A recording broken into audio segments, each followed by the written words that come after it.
relax, be cool. Cause if you don't, you'll act like a fool, so be cool. Hey guys, welcome to Get Busy Watching. I'm your host, Honest Dan. I'm rocking my Amaranth tank top.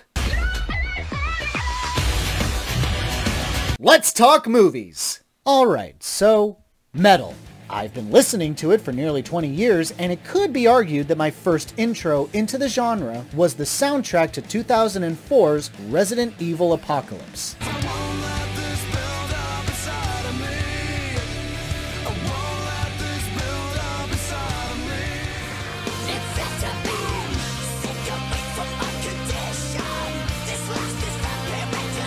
While only a casual fan of metal at the time, I did have a high school buddy who was a little more into the stuff than I was. He got me into such groups as the obviously popular Rammstein,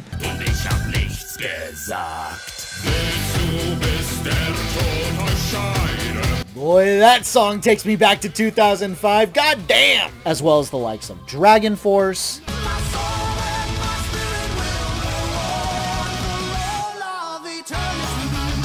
and since he was a history buff with a particular fascination with World War II, because he was that guy, just kicking you in the balls, man, no offense meant, he got me into Sabaton.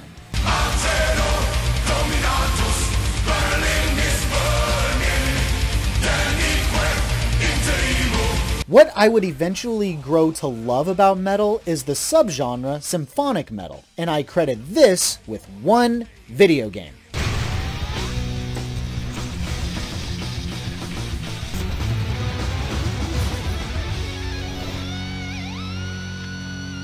And the game had a very specific DLC song titled What Have You Done by a band I've never heard of called Within Temptation. Okay, I'll give it a try. Why not? Let's do it. What have you done now?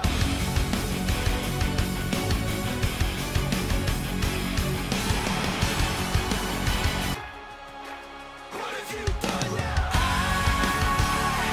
I've been waiting for someone like you. From this point on, it was over. I became obsessed with this song on Guitar Hero 5, and after the game franchise imploded after Warriors of Rock, I became obsessed with Within Temptation. Yup, I've even been to a concert of theirs when they came to LA. Yup, kept my ticket. There it is, 2014. Jesus, that was 8 years ago. Fun fact, they were touring with Amaranthine, and that's how I became a fan of them. They're not symphonic metal. I don't know what they are, actually. Prog?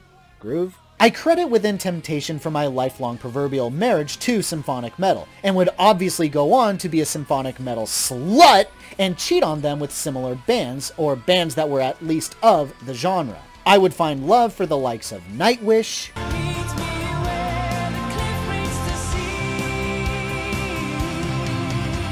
Visions of Atlantis,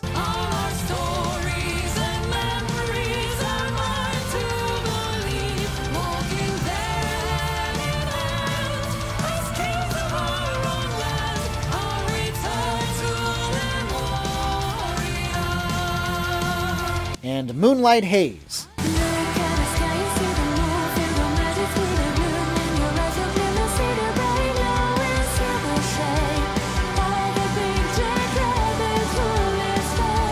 Seriously, Chiara Tricarico and Clementine Delani have the most beautiful voices in all of music. But it didn't stop there. I found out I also love power metal.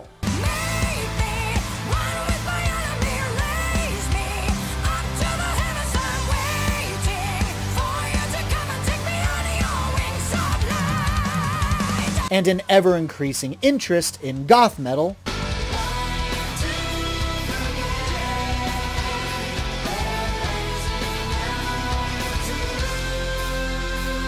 and folk metal.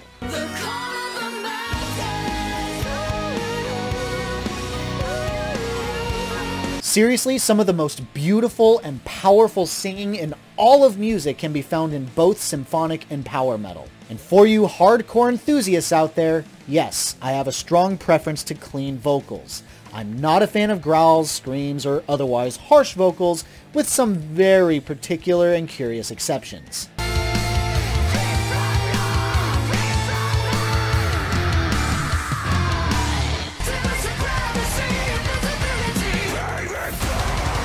If I do have to hear them, I prefer them in bite sizes. A whole song with that gets grating on my ears and takes me way out of the experience. You are a great disappointment to your mother and I! Yeah, I know. Filthy casual. Incel for life. Fucking sue me. Let's move on. What I'm trying to get across with all this is whenever a movie comes out and metal is the center focus, like say, The Sound of Metal, very good film, highly recommend that, I get a little excited because I'm always interested in the genre and I'm also interested in how Hollywood interprets the genre. So, here we be.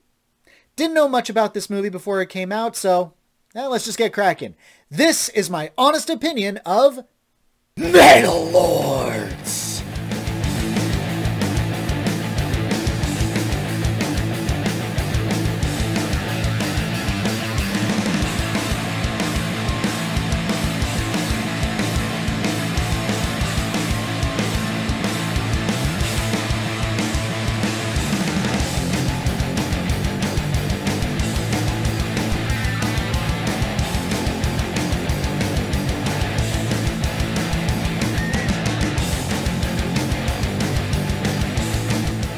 Kevin, played by Jaden Martell, and Hunter, played by Adrian Greensmith, are teen best friends who are starting a post-death metal band called Skullfucker, even though Kevin knows fuck all about metal. While Hunter's enthusiasm gets more intense, Kevin becomes infatuated with a cello player named Emily, played by Isis Hainsworth, whom he wants to be in their band, but Hunter turns her down. As Kevin starts to contemplate a more normal life as a teenager, a rift begins to form in his friendship with Hunter. I guess we'll be seeing you at the Battle of the Bands then. There hasn't been a Battle of the Bands since Dave Migdal hung Brain on stage. There is this year. Yep, I really like it. Very charming, as complimented by the wonderful acting. Even though it does have its fair share of tropes, they're not enough to deter me from enjoying it. At its core, it's a dramedy, and it mixes perfectly. The comedy bits absolutely land, thanks to a very well-written script by D.B. Weiss, who wrote a ton of Game of Thrones? Jeez, man, hell of a shift in genres! And wonderful directing from Peter Sollett, who previously did Freeheld and Nick and Nora's Infinite Playlist. Complemented with the talents of Martell and newcomer Adrian Greensmith, you get some truly laugh-out-loud moments. I swear, despite my novice level of metal knowledge, even I understood certain frustrations and annoyances with the characters. So, you guys like a duo? Yeah, like the White Stripes. Yeah, like the White Stripes. Fucking normies. What I definitely liked, though, are the dramatic elements. I like the duality of these two outcast friends who want something different in their lives, but go about it in the same way, through heavy metal. Kevin wants to be a normal kid, but clearly wants to stand out as such, and sees this band of theirs as a means to get noticed. Then later on, when his relationship with Emily starts to take off, he wants to be committed to her. Hunter, on the other hand, embraces, even celebrates the fact that he stands out in a negative way, but wants it to be in a positive way, and like Kevin, sees the band as the end goal to that social status. I could have even hung out with them, maybe. But it's gonna be too late, because we're gonna be too busy hanging out with the guys from Iron Maiden. But where they diverge is when Kevin enjoys that sense of normality, and Hunter only drives further into his obsession with the band. There's one scene where his jealousy of Kevin's relationship with Emily gets the better of him, and he heckles her in class, eventually splitting him and Kevin apart. And for the record, Emily has rage issues. I will fucking kill you if you ever come near me again! I think that's one of my favorite aspects about this movie, the writing for Hunter. It's textbook flawed character writing, but pulled off really well. Hunter obviously means well, because he's shaped by tragedy in his life, his mother leaving him when he was very young, a father who doesn't understand him, and dealing with bullies at school. It's honestly no wonder that metal became his outlet. You understand why this Battle of the Bands means so much to him. This is our moment. Heavy music is gonna rise up. We win the Battle of the Bands, parlay that win into gigs, and then those gigs score us a deal. As the plot suggests, his obsession drives his friends away. makes his relationship with his father all the more strained, and gets him into trouble at school with his increased recklessness and aggression, even right down to being fairly pretentious about what he does. I demand you allow us to compete in the Battle of the Bands. Okay. Not letting us play just because we're a post-death metal band would be a complete violation of our First Amendment rights. What the fuck does post-death metal mean? Did death metal die or something? Because I really doubt it. He's nuanced, difficult to like, but that's what I love about him. His passion is there for a reason, and we know why he's so motivated. But none of that would matter without a talented actor to pull that shit off, and Greensmith does a marvelous job bringing Hunter to life. Did you destroy any property? Not that they know about. What then? Just fucking metal, man. The movie has a lot of surprisingly tender moments that deserve recognition.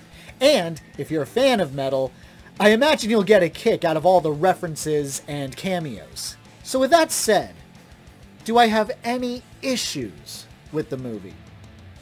Honestly, not really. At least not many, outside of a few pointless scenes, I guess. There's this bit with Kevin's younger brother. I'm the best at crawl, and I can tread water the second longest. It's good, Earl. Goes nowhere, and I'm pretty sure this kid only shows up for one more scene, and then we just never hear from him again. Joe Manganiello's role is criminally short. I'm recommending you for discharge. The board will follow my recommendations. They always do. I scare the shit out of them. And I do kind of wish certain aspects of Hunter's arc toward the end was handled a little bit better. But seeing as these issues are barely worth their weight in complaints, they don't do much to ruin the experience. Suck it, cunt. Ow! Go! Go! Fuck! Go! Fuck! Fuck! Final addendum. Hunter refers to Skullfucker as a post-death metal band. But I don't think I agree with that assessment by him. Earlier in the film, prior to his arrest, he utilizes corpse paint, which is more of a staple of black metal than death metal. I won't say no death metal does corpse paint, I'm just saying primarily that's a black metal thing. And when he's actually singing his song in the climax, it strikes me more as groove metal than anything that death metal sounds like. Death metal is almost defined by its aggression, its speed, and, growling vocals. To which this song does none of that. It's actually played pretty slow, and of course, Hunter isn't growling that much. Hunter is certainly using harsh vocals, but not growls. And of course, the song is kind of catchy. I find myself bobbing and weaving to it, which is why I say groove metal. If I were to take a guess, I'm pretty sure that the only reason Hunter calls Skullfucker a post-death metal band is because, he's just a pretentious, self-absorbed kid. So he's just trying to make himself look edgier. And adding the post modifier just makes him sound all the more pretentious and hardcore. I'll prove that I can be hardcore. Again, that sounds more like a black metal thing. Also, because they add a cello player as their bassist, I'm actually going to say that's very progressive metal. So, metal fans out there, correct me if I'm wrong, but this particular song I would classify as progressive groove metal. Pro-groove? No. Groovesive? No, that's so much worse. I need to stop. Prove metal? Sounds better than the shit I was coming up with a few seconds ago. Not that I'm a huge fan of Netflix's output lately, but this was actually pretty good. Every once in a while, they roll something out that puts a smile on my face. And this is one of those times. I highly recommend this movie, and if you got the time, check it out. Woo! Heavy metal rules!